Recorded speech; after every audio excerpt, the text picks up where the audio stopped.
Même les marais salés, on s'en fout dans mongabay.com du 6 février 2023. Selon Peter Mekrahadi, directeur de Blue Carbon Lab à l'université d'Aiken à Burwood en Australie, les marais salés sont des zones humides côtières qui dépendent des courants marins pour maintenir un équilibre délicat d'eau de mer. Cet humble écosystème végétalisé côtier fournit un soutien essentiel pour les poissons et la pêche.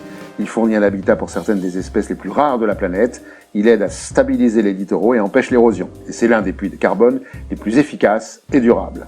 D'après les scientifiques de la NASA, suite à l'observation effectuée par les satellites, la planète a perdu 1453 km² de marais salés entre 2000 et 2019, soit 2 fois la superficie de Singapour. 64% de ces pertes se sont produites aux États-Unis et en Russie, souvent en raison d'ouragans et de l'érosion côtière.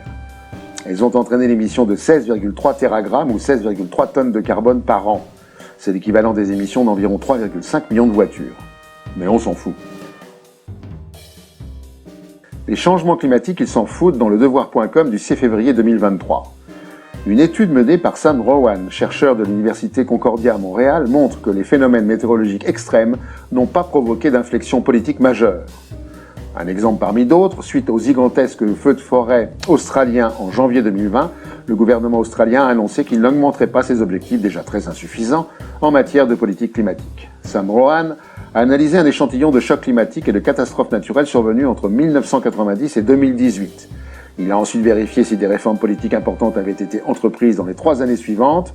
Résultat, ces événements n'ont aucun effet sur la politique d'atténuation du changement climatique. Et le chercheur de conclure, la mobilisation au sein de la société va réellement devenir l'un des principaux moteurs de l'action climatique. Mais les dirigeants s'en foutent. Le porte-avions Foch a été coulé dans actuenvironnement.com du 3 février 2023.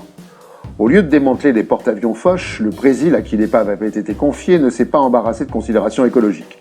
Le 3 février 2023, il a coulé le navire par 5000 mètres de fond à 350 km des côtes.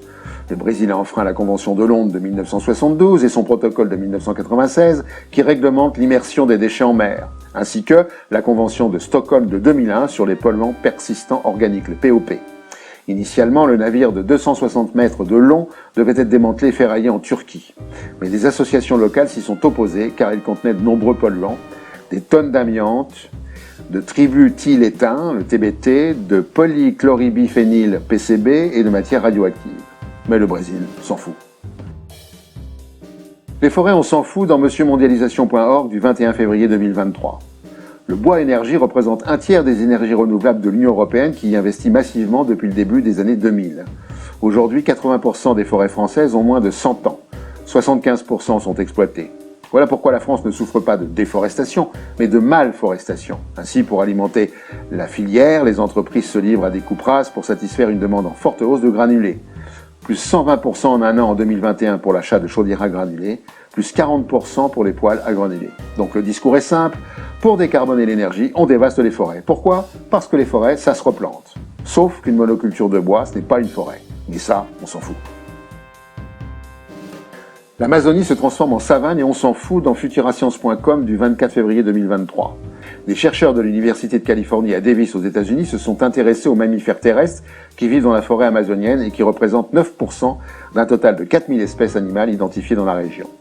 Ils ont étudié le mode de vie de tant d'espèces qui vivent dans le Cerrado, où se mélangent la forêt tropicale et la savane brésilienne. Résultat, seules quelques rares espèces préfèrent l'habitat de savane. Le climat et la déforestation en transformant la forêt en savane privent ces espèces de leur habitat. Jaguars, oslots et autres fourmiliers pourraient disparaître. Jaguars, oslots, on s'en fout. Et pour finir, la connerie de la semaine.